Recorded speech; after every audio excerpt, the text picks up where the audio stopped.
बिस्मिल्लाहिर्रहमानिर्रहीम, अस्सलाम वालेकुम। I hope you will be fine.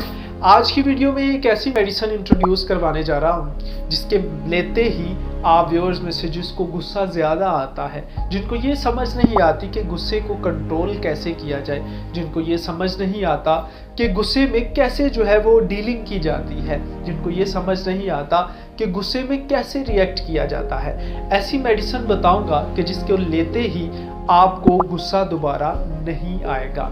इससे पहले कि मैं इस मेडिसिन को इंट्रोड्यूस करवाऊं, अपने इस टॉपिक की तरफ बढ़ूं, आप में से जो फर्स्ट टाइम मेरे इस चैनल को विजिट कर रहे हैं, मेरे इस चैनल को सब्सक्राइब कर लें, बेल आइकॉन को प्रेस कर लें ताकि मेरी हर आने वाली वीडियो जो है वो आप तक पहुंच सके। तो इससे पहले कि मैं मेडिसिन को इंट्रोड्यूस करवाऊं, एक मुख्तसर सी स्टोरी मैं आपको सुनाना चाहूँगा। एक औरत जिसको छोटी छोटी बातों पर बहुत ज़्यादा गुस्सा आता है, लेकिन जब उसका गुस्सा उतरता है तो हमेशा की तरह उसको बहुत ज़्यादा पछताना पड़ता है। एक दफ़ा क्या होता है कि वो औरत सब्ज़ी लेने के लिए बाज़ार की तरफ निकल जाती है। अब जब वो सब्ज़ी वाले की दुकान पर पहुंचती है तो उसकी सब्ज़ी वाले के साथ बहस एक किस्म की शुरू हो जाती है। वो बहस आहिस्ता आहिस्ता उसकी लड़ाई झगड़े में तब्दील हो जाती है। उस औरत को उस बहस के दौरान इतना गुस्सा आ जाता है कि वो सब्ज़ी वाले के मुंह के ऊपर एक थप्पड़ रिसीव कर लेती है। ये सारा मामला एक पास खड़ा बुजुर्ग शख्स देख रहा होता है। वो बुजुर्ग शख्स उस औरत को कहता है, बहुत गलत बात है कि जो मामला बातचीत से हल हो सकता हो उसमें इस तरह का तेवर दिखाने की क्या ज़रूरत है। वो औरत अपने किए पर बहुत ज़्यादा शर्मिंदा होती है और हमेशा की तरह फिर माफ़ी भी मांग लेती है। माफ़ी मांगने के बाद वो उस बुजुर्ग शख्स को कहती है, बड़ी कोशिश करती हूँ कि मुझे गुस्सा ना ही आए, लेकिन फिर भी मुझे गुस्सा आ जाता है। मैं कोशिश करती हूँ कि मैं अपने इस गुस्से पर कंट्रोल करूँ, लेकिन फिर भी मुझे छोटी छोटी बातों पर बड़ा गुस्सा आता है। वो बुजुर्ग शख्स उस औरत की बात को सुनता है और उसको कहता है कि अगर मैं तुम्हें कोई मेडिसिन दूं तो तुम उस मेडिसिन लेना पसंद करोगी।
वो एक किस्म का दीवाना होता है। जिस तरह दीवानगी में एक दीवाने को नहीं पता चलता कि वो क्या सही कर रहा है और क्या गलत कर रहा है, बिल्कुल गुस्सा करने वाले का हिसाब भी इस दीवानगी की ही तरह है, क्योंकि गुस्से में भी उसको बिल्कुल समझ नहीं आ रहा था कि क्या वो ठीक कर रहा है या गलत कर रहा होता है। एट दैट मोमेंट उसको यही लग रहा होता है कि वो परफेक्ट है, वो जो लाहे अमल अपना रहा है वो सबसे बेहतरीन है, और जो उसके मद्दे मुकाबिल कोई भी है जिसके साथ वो तलख कलामी कर रहा है वो गलती पर है। हमेशा एक बात याद रखिएगा कि गुस्सा एक ऐसी शय है जिस पर काबू पा करके आप जमीन से आसमान की बुलंदियों तक भी पहुंच सकते हैं, और गुस्सा वही शय है जिस पर आप अगर काबू ना पाए तो वो आपको आसमान की बुलंदियों से जमीन की गहराई तक भी गिरा सकता है।